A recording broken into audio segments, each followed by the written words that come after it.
National Coffee Day is a month out, and of course we're preparing ourselves here at Montana this morning.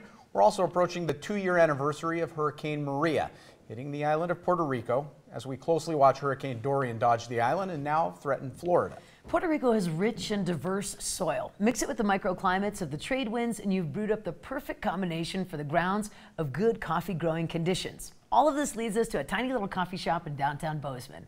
The owner, Julie Gandulla, tells us why her Montana and Puerto Rican roots were so important in percolating the perfect cup of joe.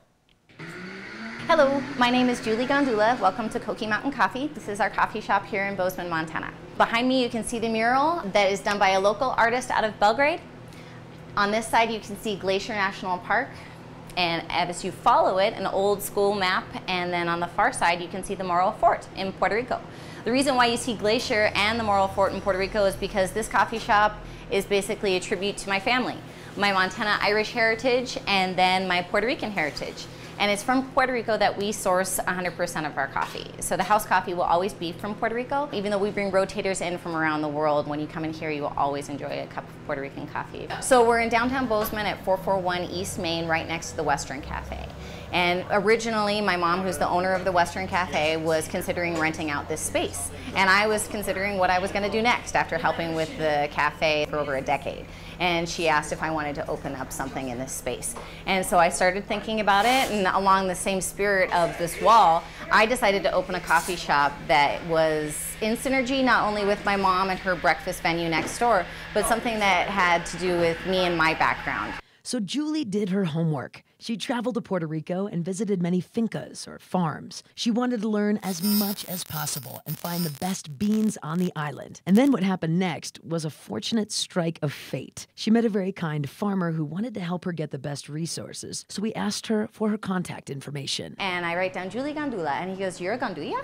And I said, "Yes, my father is Gandulla, and he was born in Puerto Rico." And he goes, "Really? My wife's a Gandulla." And so out of this just crazy destiny, I was able to meet up with a cousin who distributes coffee on the island of Puerto Rico. Julie's newfound cousin connected her with a coffee connoisseur, a third-generation coffee producer and roaster, Alberto Mendez Custodio. His grandparents, Dionisio Custodio and Estar Jimenez, were pioneers, starting back in 1980. After Dionisio passed away of a stroke in 1990, Estar took over production. She passed it down to her daughter, and now the family business is run by her grandson, Alberto, and his wife. My greatest education comes from my grandmother. Because in Puerto Rico, coffee is a tradition. It's passed from generation to generation. You have to work with coffee to better understand. Are you planning on passing it down to your kids? Yes, I'm planning to. Yeah. I hope that they will love coffee. Yes? Yes. You like coffee? Coffee. ¿Te gusta café? Hey. So the question is, what do you name a Puerto Rican coffee shop located in downtown Bozeman? I looked over as I drive every day to Livingston. There is Frog Rock up on the mountain. And then one of the national symbols of Puerto Rico is the coqui, which is a Puerto Rican frog. And the male sings his name, coqui, coqui.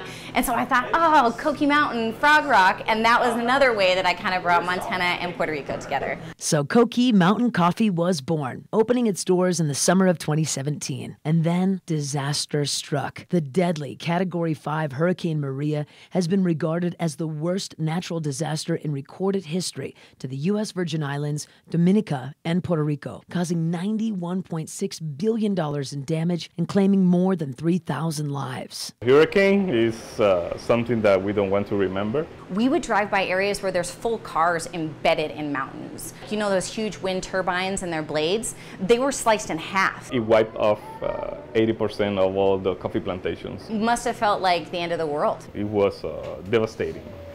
We were working without power after 2 months after Hurricane Maria. So we had to process coffee the old way, by hand, everything. 2 days before Hurricane Maria, I roasted coffee, and I told Julie, I will have your coffee. Don't worry about that, because you will have your supply. Yeah.